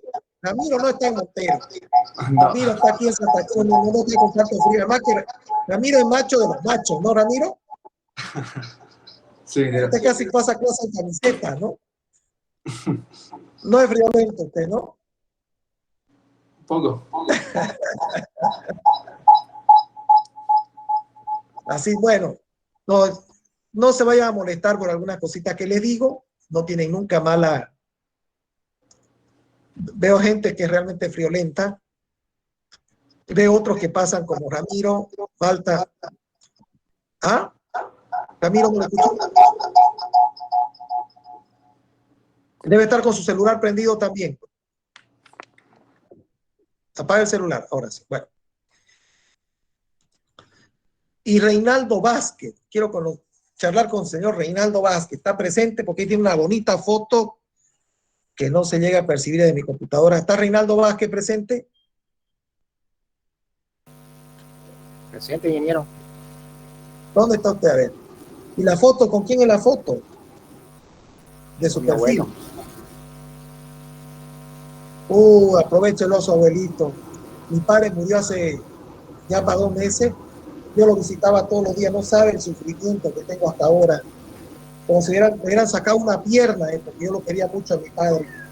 Veo que usted se lleva muy bien con su abuelo, entonces. Sí, ingeniero. Nadie se va a tomar una foto. Disfrútelo a su abuelo porque la carrera es corta y el tiempo que lo va a ver es corto. Disfrute a su abuelito. Honre a su abuelito. Sigamos. Casa Díaz Quispe, Dayana, ¿en clase? Sí, ingeniero. Uy, estoy tranquilo, está con barbijo, usted no me va a contagiar. ¿Y dónde está? ¿Por qué está con barbijo? En el trabajo. Ah, ya. Ya yo decía, ¿por qué está así? Yo no me enojo que se lo saque. Está bien. A ver, al azar acá, que estamos viendo si están atentos. Sergio Camacho Barba, ¿está presente, Sergio? ¿Está Sergio Camacho Barja? Sergio Camacho Sí, Barja. ingeniero. Uy, ¿dónde está usted? En el campo, ingeniero. Estoy viendo en el campo que está usted. Y Serlinda Pedraza Acuña, esa está en la piscina ahorita. Esa es menos violenta. ¿Dónde está Serlinda Pedraza Acuña? Ingeniero presente. Pero ahí la veo en la piscina, en su perfil. Ah, es una foto. ¿Y dónde está usted con barbijo? En mi trabajo igual, ingeniero. ¿Y dónde Discúlpeme la curiosidad, yo pensé que ustedes normalmente los que estudian ingeniería no trabajan. No, ingeniero. Tengo una importadora. Importo de China y de Brasil. ¿Es de su familia? Sí, de mi familia. ¿De sus papás? Ajá. Yo cuando estudié no trabajé para nadie. Estudiar ingeniería es muy duro, muy complicado estudiar y trabajar. Le saco el sombrero a los que trabajan. Realmente, yo tuve el privilegio de no hacerlo. Pero si usted está ayudando a su familia, hágalo. Hasta lo mejor usted va a terminar haciendo lo mismo, ¿no? Aprendiendo el negocio familiar, porque los padres somos como los leones que preparamos a nuestros leoncitos para que puedan salir a cazar solos y vivir. Es parte de ser un buen padre. Yo a mis hijos también los estoy preparando para la vida. Y yo disfruto cuando veo que mi hijo gana un dinerito, que hace algún negocito. No saben cómo lo disfruto. Porque nosotros los padres seguimos vivos los hijos. Nunca morimos. Solamente los malos padres no dejan huellas en sus hijos y mueren. Ahorita vi una foto con un abuelito, me encantó. O sea, me encantó. Qué foto más hermosa. O sea, realmente, si una persona saca una foto con su abuelito y la publica, es que lo admira a su abuelito y que ese abuelito es un buen hombre. Dice muy bien de él. Entonces, yo que perdí recién a mi padre, que tuve el mejor padre del mundo, hombre excepcional, digo, qué suerte tenemos algunos, ¿no? De poder disfrutar de cientos hombres que son grandes personas que nos han apoyado y nos han guiado en nuestra vida. Bueno, continuamos con la cátedra. Van a disculpar, yo solamente quería ver si estaban atentos, me ha gustado. Bueno, cuando molesto y no pillo qué más molestar, me tranquilizo y sigo siendo bueno. No, siempre soy bueno. No tengo por qué ser malo. Entonces, el método de las cavidades zonales es para métodos interiores y este método ya no trabaja con las curvas del fabricante, ya trabaja con unas tablas que da el fabricante.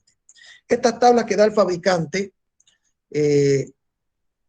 las vamos a aprender a utilizar y el método que normalmente usted utiliza dentro de la industria. A este método le vamos a dar mucha fuerza porque es con el que ustedes deberían calcular las naves industriales. De hecho, nosotros le vamos a dar en el examen calcular un método, otro método para distintos niveles de iluminación. Se llama de las cavidades zonales, porque se divide el ambiente en 3 zonas. Ahí usted está viendo la luminaria. Las luminarias están colgadas del techo. ¿Por qué nosotros colgamos las luminarias del techo? ¿Por qué no la sujetamos directamente en el techo? Porque vimos que hay un teorema de los cuadrados inversos. Entonces, mientras más bajo esté, el cono es más denso. Entonces, a veces, dependiendo la necesidad, nosotros colgamos la luminaria. La altura de la luminaria está limitada por lo que circula dentro de la nave industrial. Si usted tiene una nave industrial que tiene 9 metros, pero el artículo más alto tiene 4, usted va a colgar la luminaria hasta tratar de llegar a 4 metros. Mientras más bajo esté mejor, porque así no va a tener que alumbrar el techo, no va a tener que alumbrar cosas que no necesita. Entonces, la altura de la luminaria va a depender de la actividad laboral. O sea, si yo tengo una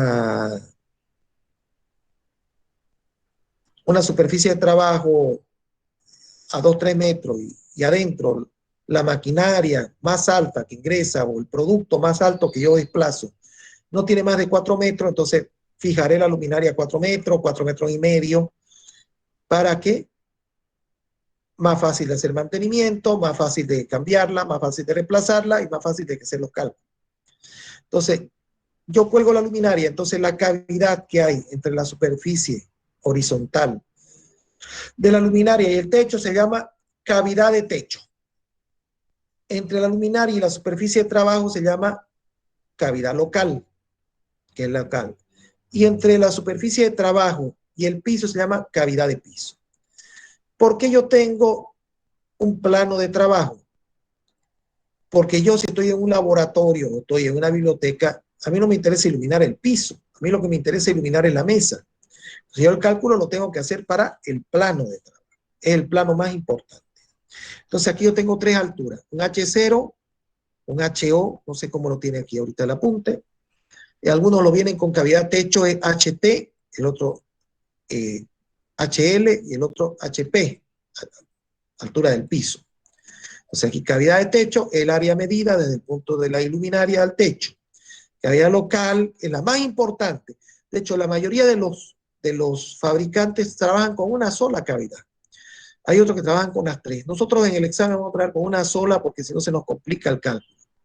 El espacio entre el plano de trabajo donde se desarrolla el área y la parte inferior de la luminaria en el plano. O sea, entre donde se encuentra la luminaria y la superficie de trabajo, para hacerlo sencillo. Entonces, método del cálculo. Entonces, la teoría básica de este método de cálculo de iluminación es que la luz producida por una lámpara es reflejada por toda la superficie del área. Las reflexiones múltiples de luz de la luminaria y de la superficie local actúan para producir la luz en el plano. O sea, ya habíamos dicho que la luz que llega a la mesa o llega al laboratorio, al mesón, llega de forma directa a través de los haces luminosos de la luminaria y parte llega reflejada por las paredes, techo y piso. Debido a este hecho es muy importante determinar las dimensiones del local. ¿Por qué es importante determinar las dimensiones del local? Porque esto me va a determinar, espera un segundito, voy a cerrar mi puerta, me estoy congelando.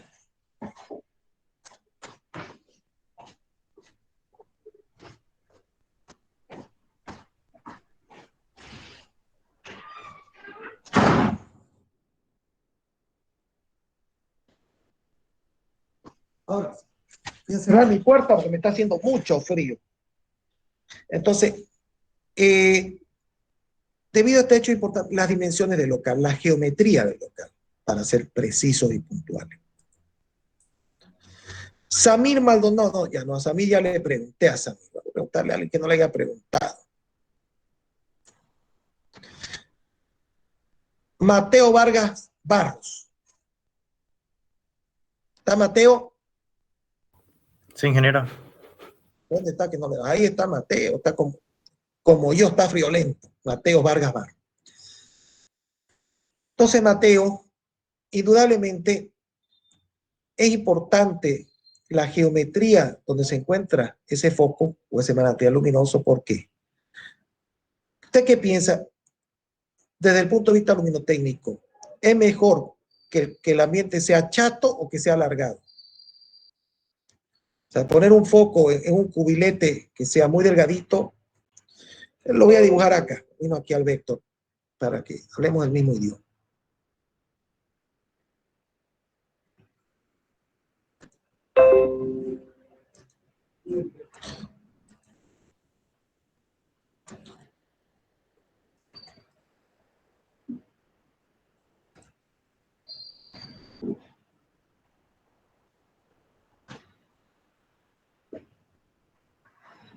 Minutito, no sé por qué se está demorando tanto esto. Si lo tenía abierto.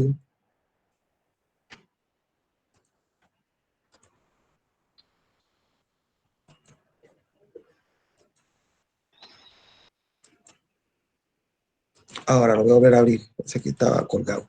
Lo tenía abierto, yo lo había abierto al comienzo de la clase.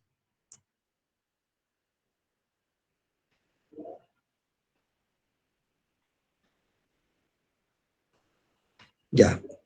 Entonces aquí yo voy a dibujar un ambiente.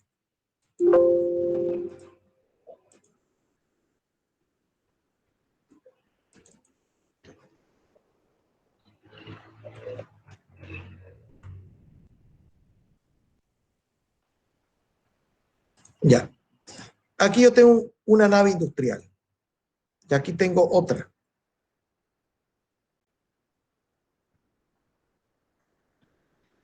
Y en ambos casos voy a dibujar mi foco.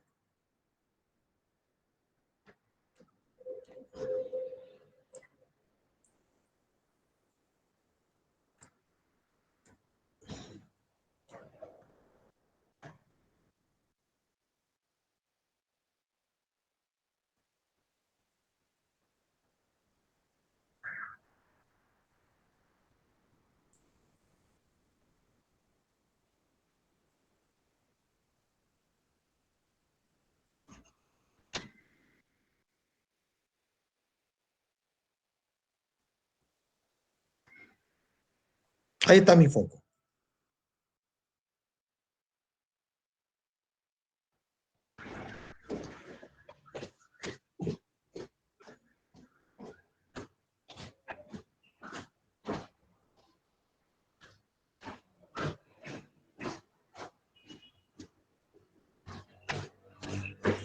Ahí está mi foco.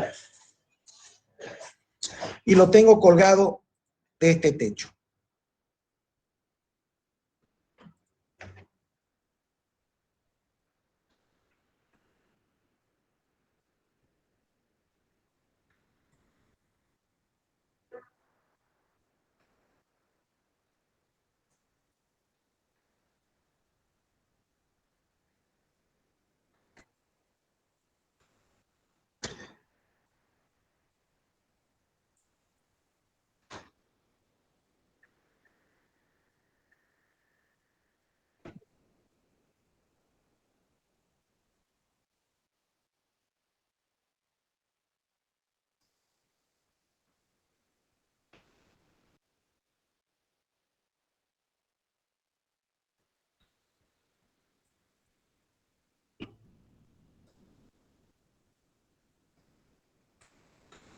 Jóvenes, vamos a poner aquí A y B. De A.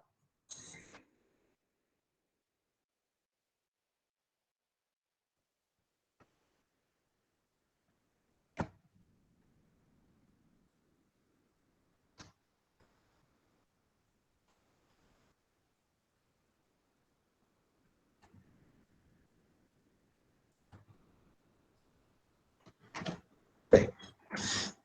Jóvenes, ¿cuál de las dos naves industriales te cree? Este es el piso abajo, ¿no? Abajo es el piso, arriba es el techo. ¿Dónde ustedes creen que es mejor la eficiencia? ¿En A o en B? A ver, alguien que me diga algo. ¿En A o en B mejor la iluminación? En A, ingeniero. No, En B. es en B. En B, ingeniero. En ¿Por qué mejor en B? ¿Por qué mejor en B? ¿Dónde? porque está en el medio. Porque Está en el centro, está más ingeniero. cerca Está mejor del, distribuida. del foco. Los dos están en el centro. Es otro motivo. Es porque es más potente su luz, la iluminación. Yo le voy a explicar por qué. Es porque está más cerca Cuando al llegue la piso. luz abajo, en A va a tener que hacerlo así.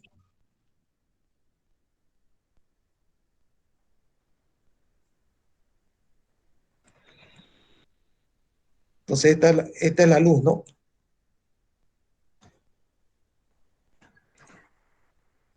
Como llega el haz luminoso hasta abajo.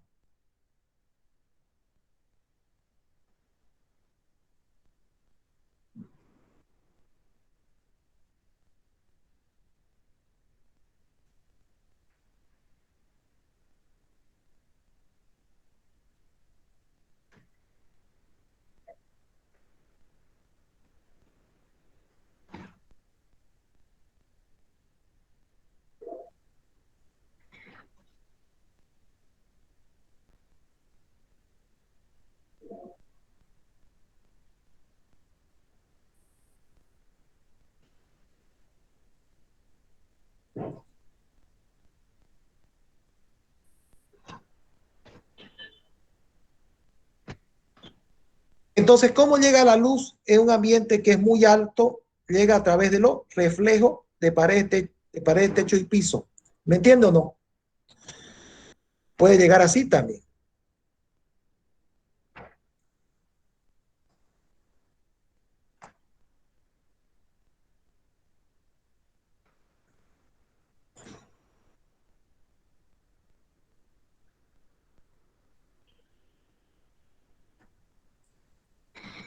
Puede llegar así.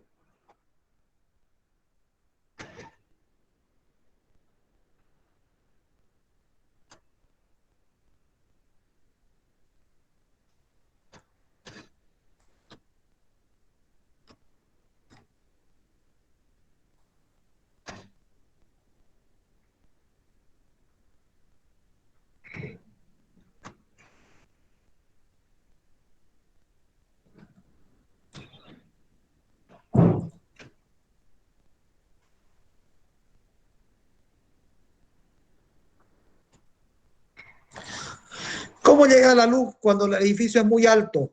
Llega por reflejo, ¿sí o no? En cambio, en el B llega así.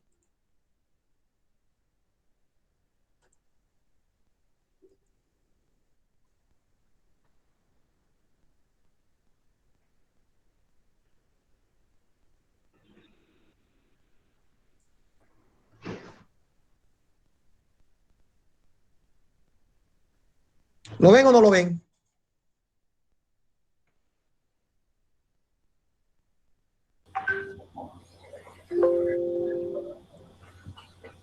Entonces, mientras más alto sea el edificio con respecto a su base, hay mucha reflexión de paredes, techos y piso. Mientras más chato sea, la luz llega de forma directa. ¿Qué problema hay que la luz llegue reflejada? Llega con menos intensidad, ingeniero. Porque parte es absorbida por las paredes. ¿Sí o no? Sí, ingeniero. Entonces, mientras más chato sea el edificio, hay mejor rendimiento. Mientras más alto sea el edificio con respecto a la base, entonces, ¿qué significa? No es lo mismo iluminar una nave que está de 15 metros de altura que una nave que está a 6 metros de altura. Entonces, indudablemente, eso va a cambiar el rendimiento de la luminaria. Ahora, eso se puede mejorar con la pantalla. Pero, de alguna manera, ese es lo que se llama el factor geométrico. Entonces, si el factor geométrico es malo, yo lo tengo que cambiar de luminaria. Entonces, hay luminarias que son muy abiertas, entonces me va a generar mucha reflexión de pared, techo y piso. Entonces, esas no sirven para ambientes muy altos.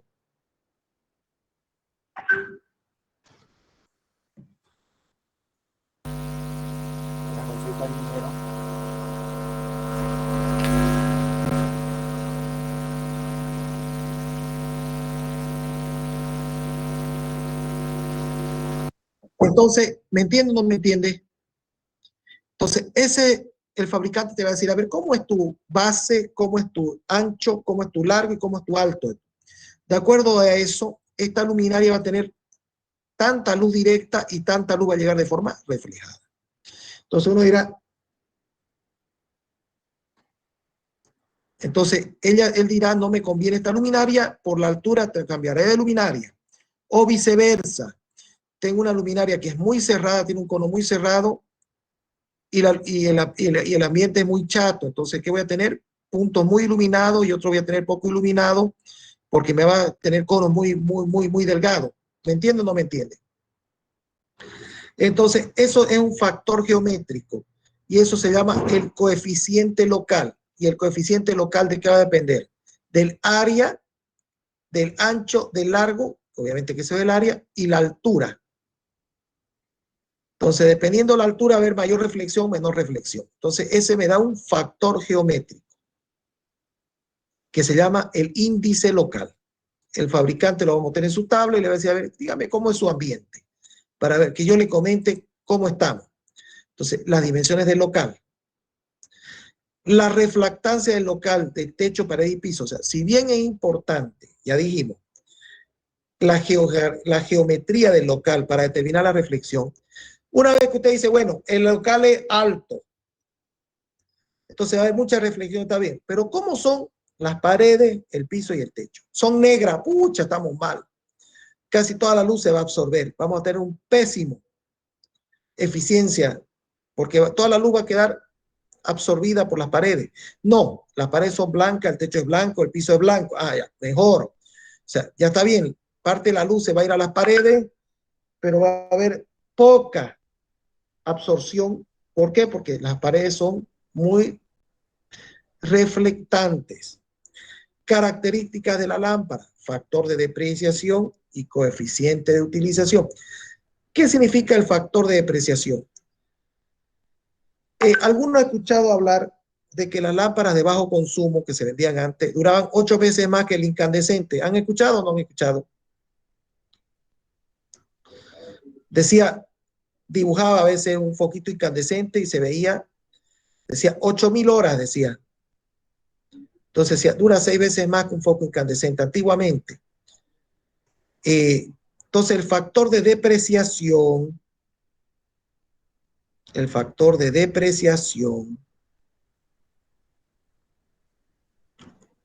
Nilda Aurora Huanca, ¿está presente? Nilda. Sí, ingeniero. ¿Y usted tiene alguna idea qué significa el factor de depreciación? No. Es como la moneda. Cuando usted instala una luminaria en la Gabriel René Moreno, las paredes están blanquitas, el techo está blanquito y la luminaria está nueva. Entonces, hay dos cosas que se deprecian. Se deteriora la luminaria y se ensucia el medio. ¿Me entiende o no me entiende? Sí, entonces, cuando usted compra un foco en su casa, el foco, aunque no se queme, con el tiempo va perdiendo brillo.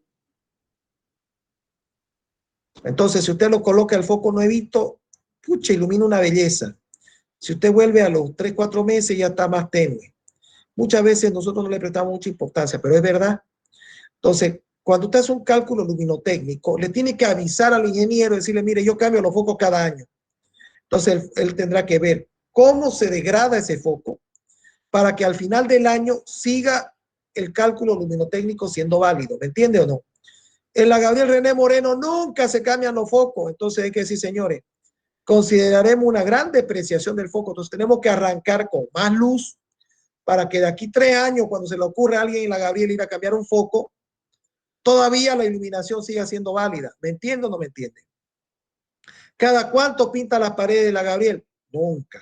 Entonces tenemos que considerar el peor. Entonces cuando usted hace un estudio luminotécnico en un ambiente cerrado, dice muy bien, ¿cómo se deprecian las condiciones? El foco empeora, las paredes empeoran. ¿Qué empeora una pared? No es que la pared ilumina menos, se ensucian las paredes. ¿De qué depende de eso? Cada cuánto se hace mantenimiento y cada cuánto se cambia el foco. ¿Me entiende o no? Entonces uno dice, muy bien, el fabricante dice que si usted cada rato hace mantenimiento, no se preocupe, esto va a estar bien. Si usted hace mantenimiento mucho tiempo después, el foco va a empezar a degradarse. Yo en mi oficina tengo 3 y son LED. Una es hindú, que la compré en la feria, no es tan mala, y las otras son chinas de buena calidad, y la hindú ya se me va negreando. ¿Qué significa? Se van quemando los LED. Entonces yo ahorita no tengo la misma iluminación que hace 3 años cuando la coloqué. El fabricante me dijo 40.000 horas, 10 años.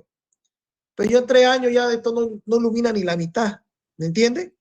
Entonces usted para cambiar los focos lo puede hacer o cuando se queman o por un plan de mantenimiento. Entonces usted lo tiene que decir al profesional que le va a hacer el cálculo.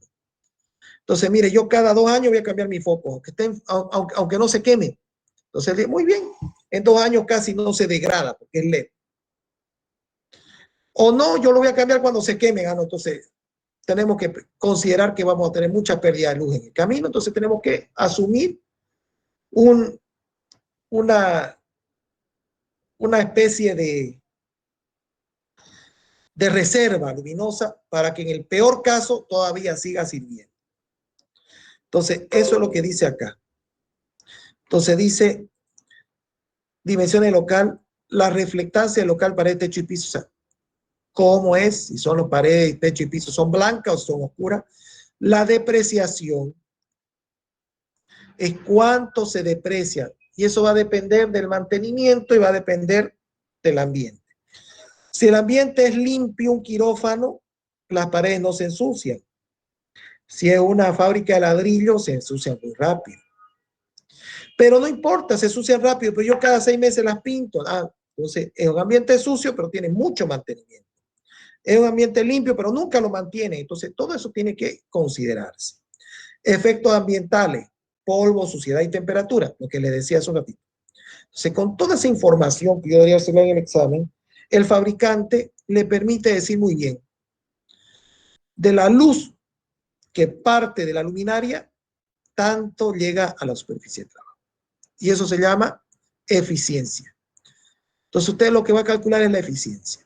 Cuánta luz parte y cuánta luz llega.